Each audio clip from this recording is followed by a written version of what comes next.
Amid the suffocating heat of British-ruled India, a boy named Mohandas Karamchand Gandhi was born in 1869. He would grow up to become a global symbol of peace, resistance, and morality. His image, always calm, frail-bodied, and serene-eyed, would be repeated in schools, on coins, in public squares, and history books. But long before he was called Mahatma, the great soul, he was just a man full of contradictions, controversial ideas, and a history the world chose to forget. For decades, the construction of the myth eclipsed the human being. And like all constructions, parts were cut, suppressed, buried. This is not an attack. It's a recovery. The truth lies in the documents, in the letters, in his own words, preserved but rarely discussed. Gandhi grew up in an India deeply marked by the caste hierarchy, structural misogyny, and British domination. As a young man, he traveled to London to study law. He dressed like a European gentleman, followed the moral codes of the empire, and kept his distance from anything that smelled of the barbaric or primitive. At this point, there was no sign of the saint who would become a symbol of humility. But it was when he arrived in South Africa in 1893 that Gandhi began to mold himself as a political figure. And it was also there that the first cracks began to show. Gandhi refused to accept that Indians should be treated like native Africans. He fought for them to be recognized as British subjects of a higher caste. In his own writings, he referred to black Africans as savages and unhygienic. He wrote indignantly about being forced to share prison cells or train compartments with them. To the eyes of history, he was a man fighting against racism. But when you closely read what he actually wrote, the truth is more bitter. He wasn't fighting racism, he simply didn't want to be mistaken for being black. Still, the world went on building the myth. As he evolved into a spiritual leader and advocate of nonviolence, his past remained buried. The uncomfortable statements, rigid beliefs, and harsh judgments on women, sexuality, black people, and caste systems, everything was swept under the white cloth that dressed him. Like any human being, Gandhi was complex. But unlike others, his complexity was filtered, softened, and then canonized. The man vanished, only the symbol remained. That's why, to understand Gandhi, it's not enough to hear the speeches. You must read between the lines, open the letters he wrote, revisit the decisions he made, or didn't make, in the face of blatant injustice. This is the starting point. Here we won't talk about the Gandhi of statues, but the Gandhi of flesh and blood, with his controversial choices, problematic views, and ambiguous influence. Not to dishonor him, but to free him from the prison of perfection. Because even idols have shadows, and Gandhis are longer than most dare to admit. In the chapters to come, we will follow that trail. And the more we read what Gandhi truly said, the harder it becomes to keep repeating that he was only a symbol of peace. The truth is about to emerge, and it doesn't wear white. In 1893, a young Indian lawyer named Mohandas Gandhi arrived in South Africa. It was the beginning of a journey that would change his life, and shape, in a contradictory way, his historical image. In a land marked by apartheid and racial segregation, Gandhi witnessed firsthand the brutal and discriminatory treatment of black Africans. But his fight was not for the end of this discrimination for all. It was for improving conditions for Indians whom he considered a superior race. In letters and articles from that time, Gandhi described black Africans using terms that today sound shocking and racist. He called them Kafirs, an extremely offensive slur, and compared them to people living in inferior, almost savage conditions. He wrote that Africans were quite unlike us in every way, especially in hygiene and civility.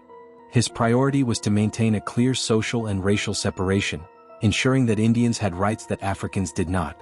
It wasn't just in words. In campaigns to gain civil rights, Gandhi fought to have Indians recognized as superior to blacks. He rejected any equal association between the two communities. He even demanded that Indians not be placed in train cars with Africans and advocated that the rights of his compatriots be preserved at the expense of excluding black people. This stance reflected the colonial and racist mindset of the era, but for a leader now revered worldwide, these statements strike a harsh blow against the pristine image built over decades. His defenders argue that Gandhi evolved, and indeed in his later years he showed greater respect for all races. But the documents leave no doubt about his early years, when the young lawyer unapologetically echoed the prejudices of his time. More than that, Gandhi not only reproduced these ideas but used them strategically to gain political ground among white settlers. His rhetoric of Indian superiority was not a slip-up but a conscious choice that aligned his interests with British colonial domination rather than solidarity with Africa's oppressed peoples. This ambiguity, the fight for human rights for some while denying the humanity of others, is the first major crack in the Gandhi myth. The man the world calls a pacifist and defender of social justice showed, at the start of his journey, a deeply exclusionary and racist side. The entire history of India's struggle for freedom cannot be told without acknowledging that Gandhi in his youth was complicit in and an agent of cruel, structural racism. In the silence of his letters and the speeches he himself wrote lies proof that the father of the nation is not a one-dimensional hero. He was a man wrestling with the contradictions of his time, and who often chose the side of exclusion. In the next chapter we will uncover Gandhi's darker side toward women, his conservative ideas, controversial experiments, and what his own accounts reveal about his misogynistic views. The shadow of the icon continues to grow, and the relentless truth continues to emerge. Mohandas Gandhi spoke often about purity, self-control, and sacrifice. He presented himself as an example of virtue and morality, a spiritual guide to millions. But his actions and beliefs regarding women reveal a disturbing picture, one where female freedom was denied and the woman's body was controlled. In his writings and diaries, Gandhi expressed an extremely conservative view of a woman's role in society. To him, a woman should be submissive, obedient, and her value was directly tied to her ability to serve and support the man. Female autonomy was not part of his concept of social harmony. But the controversy goes beyond ideas. Gandhi practiced experiments that today would sound abusive. To test his purity and sexual self-control, he would sleep naked beside young women, including nieces and admirers, often teenagers. He claimed this practice helped him control his desires and live in absolute celibacy. These accounts, documented in letters and memoirs of those close to him, indicate a thin line between spiritual discipline and invasion of personal boundaries. These experiences, far from being consensual in the modern sense, are seen by many historians as a problematic use of the power and influence Gandhi held over these women.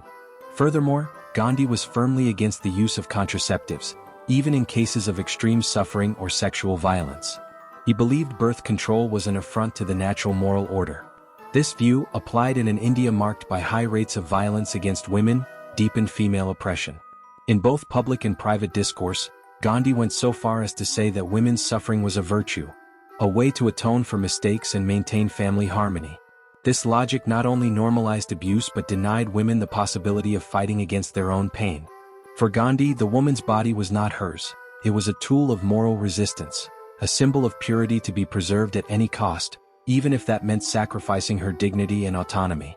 While the world celebrates him as a symbol of peace and justice, the man behind the image shaped, controlled, and silenced women in the name of a morality that was a prison for them.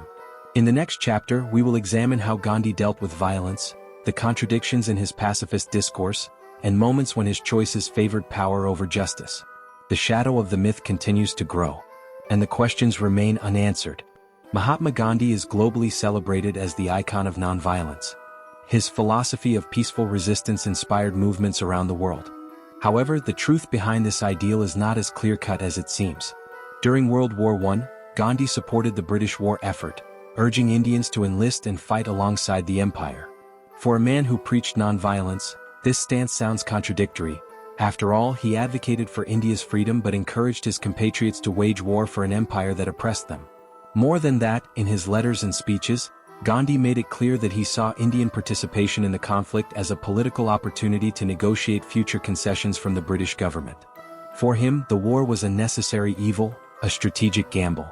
Beyond this explicit support, Gandhi often avoided confronting injustices that might threaten his image or political project. Cases of violence against women, oppression of lower castes, and even episodes of racism passed through his selective filter of intervention. His refusal to directly challenge the caste system, for example, drew severe criticism within India itself, especially from leaders of the so-called untouchable castes. Gandhi opted for a gradualist approach that kept the social structure nearly intact, so as not to provoke ruptures that could threaten his leadership. These silences and concessions reveal a pragmatic Gandhi, one who negotiated his principles when necessary in the name of a greater goal. But they also expose a less noble side, that of a politician who chooses convenience over justice. This political calculation, this silence in the face of certain oppressions, contrasts sharply with the pure image of the saintly pacifist. It is proof that the man behind the myth was, above all, a strategist. This ambiguity makes the study of Gandhi even more complex. The The same leader who refused to use violence authorized the suffering of many in the name of a higher ideal that he himself defined. The narrative of an incorruptible Gandhi is, therefore, a reflection of a historical construction process. Reality, on the other hand, is made up of contradictions, difficult choices, and deep shadows. In the final chapter, we will discuss how this myth was built and protected, while dissenting voices were silenced and forgotten. Because the story we were told is only half the truth. When Mahatma Gandhi was elevated to the status of father of the nation, his image was carefully shaped by political leaders, historians, and the media, who emphasized his virtues and erased his contradictions. The icon of peace became an almost untouchable figure, immune to criticism. But this construction came at a high cost. Voices that questioned Gandhi, that exposed his racial and sexist prejudices, were silenced, discredited, or simply ignored. Indian feminists, leaders of the so-called untouchable castes, and activists for the rights of black Africans tried to expose the dark side of the man behind the symbol. Many suffered persecution, were labeled heretics, or branded as divisive elements against the nation. The colonial media, and later the official Indian state, chose a simplified version of history, convenient to unite a newly independent country but dangerous for historical memory. Even today, debates about Gandhi's racism and sexism remain taboo in India. The admiration for the icon is so deep that questioning him is seen as betrayal to the nation. However, time and academic research have been breaking down these walls. Forgotten archives have been revisited. Historians reveal a human, complex, contradictory Gandhi. A man who, like all others, was a product of his time, with virtues and flaws, courage and prejudices. Recognizing these shadows does not diminish his historical importance but strengthens critical understanding. It allows us to learn not only from his achievements but also from his mistakes. For no leader should be placed on a pedestal where they cannot be questioned. The true legacy lies in honesty with history, in allowing the truth, in all its complexity, to be known. Gandhi was a monumental figure but also a man with deep flaws that official history preferred to hide. And now, it is our duty to look at him without filters, without idolatry, only with the truth. Because only by facing the shadows can we understand the light.